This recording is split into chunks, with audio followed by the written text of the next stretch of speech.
You are already complete. You are life itself. You are just like that tree outside. You are a part of the whole of this planet, right? You are just like a tree. You are just like a cat.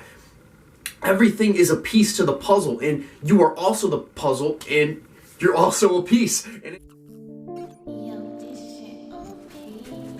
Yo, what's good, YouTube? It's your boy Cal, bringing you another video on the channel today. So hope you guys are doing well. Yes, I am butt-ass naked. No, I just got back from the gym, did a little meditation on my bed, and it's a Saturday, and I usually don't make videos on Saturdays, but I was like, I have my camera, I have my tripod, so I was like, you know what, dude?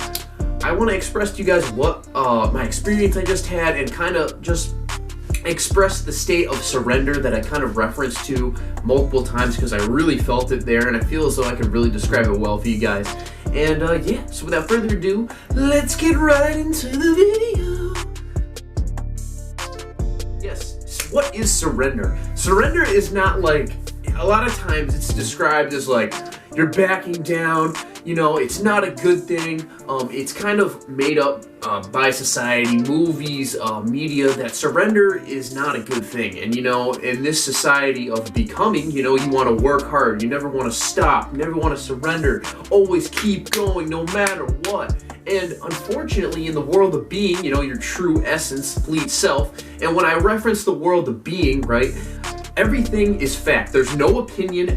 You can't change the world of fact, right? So if I throw something up in the air, we know it's coming back down because of gravity, okay? That is fact. It's undeniable, it's unchangeable, unlike this world of becoming that's changeable, it's always fluctuating, you know, and you know, there's different beliefs, opinions, faiths, you know,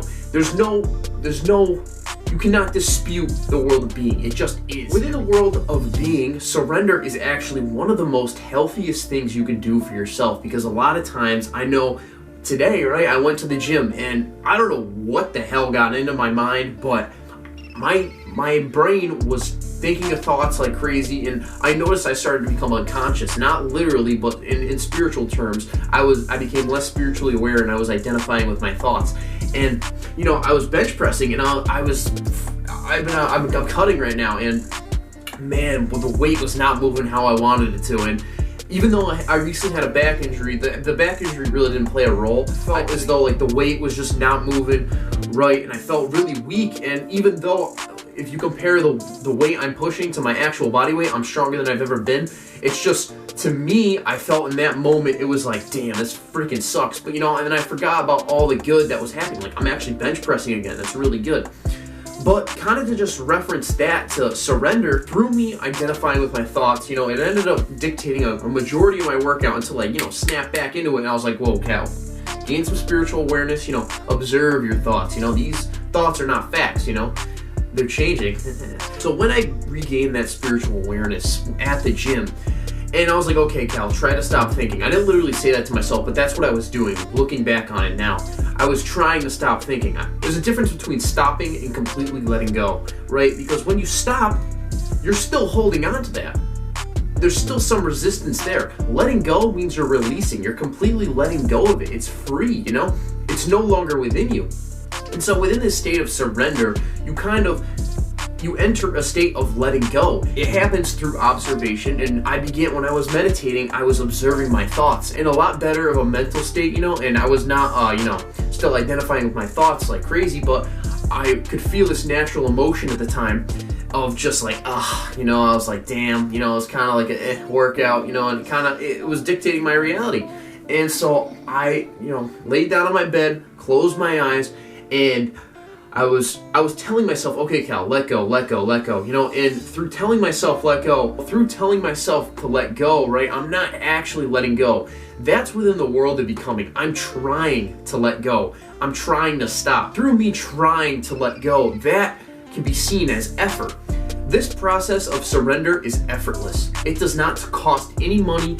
It is completely free, and it requires no effort. I've got to get out of the mind of becoming and go into the world of being.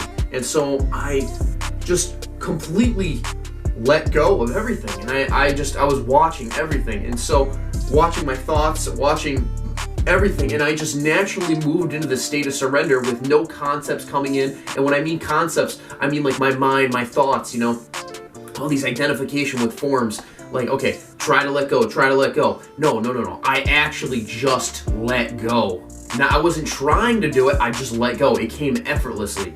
And it came with no cost, and it was, I entered this place of extreme peace. And even though this was temporary, and oddly enough, you know, even though it's effortless, it was really not hard for me to stay in that place, but my subconscious body was not used to that. So through this reprogramming, that's what I'm trying to do.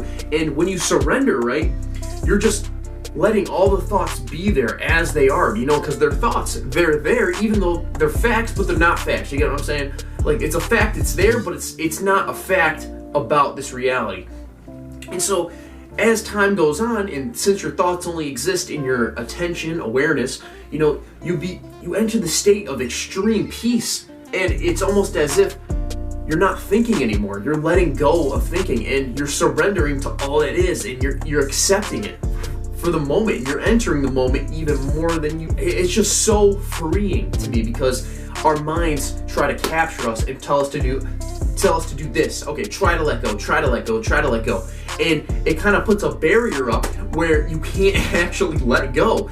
And I'm telling you guys, it is one of the most freeing things where you can actually internally just naturally let go without your mind commentating or narrating, whatever you want to call it, you know, letting go of the little man in your head you've been identified with for such a long time. I'm just speaking from my own experience. I'm not trying to put any thoughts in your head, but I just want to break this down for you guys. And if you're on your spiritual journey and you're like, surrender, oh God, I don't want to surrender, man. I've been taught to keep going. I've been taught to work harder, you know? And within this world of spirituality, you do not have to try at all. You have all the answers. All you got to do is let go. How do I know this? Because you are already complete. And how do I know you're already complete? Because we've been taught that we're living a life, right? And you've got to work hard. You've got to do this, do that to attain this. And then when you attain that, it's not even satisfying. You are already complete. You are life itself. You are just like that tree outside. You are a part of the whole of this planet, right? You are just like a tree. You are just like a cat. Everything is a piece to the puzzle, and you are also the puzzle, and you're also a piece. And it's amazing to me how we're like, this is part of the waking up process where you can become more spiritually aware without even trying. I'm telling you guys, it is the best process ever, because you can become your true self that's always been there. And you've been enlightened before. When you were a baby, you were unconditioned. You were always yourself. You were always in the moment. And look at your cat. If you have a pet, even a fish, you know, you'd be like, oh, dude, it's just a fucking fish, you know? And, oh, look out there, it's just a fucking tree. That cat, that dog, that fish, that plant, that grass has always been itself. It hasn't been conditioned. It doesn't have thoughts that dictate its reality. I mean, it's amazing. Look at it. It's a Zen master, man. And that was us at one time when we were a child. We were unconditioned. We were always in the moment. And rather than living in a place of imagination that is so attached to the past, the future, and is always in the world of becoming, you know, and you're always trying to attain more and try to stop doing this, try to stop doing that, try to start doing this, try to start doing that. You're letting go naturally. And it's always been there. It's always been there. And when I moved into this place of just pure peace, it was just pure peace. And that I was just like, oh man, it felt really good. It felt really good. And, you know I kind of went on a rant there, but, you know, man, it just feels good to tell you guys. And I really want to bring more awareness to this, because obviously in this tough time, thoughts are more vicious than ever, you know, and with people not being aware that they're not their thoughts and they're identifying with them unconsciously like I was earlier today, it's still a big habit for me, but I've got to let go of it, you know, and over time I will, and it doesn't cost anything. Make sure you check out my other video on Friday, the cinematic. I was not actually drowning, okay, that's just the name of the song. Yeah, hopefully YouTube doesn't go crazy on that video, but yeah. So I love you guys. You have a great day, and love yourself because I love you, baby. And yeah, peace the fuck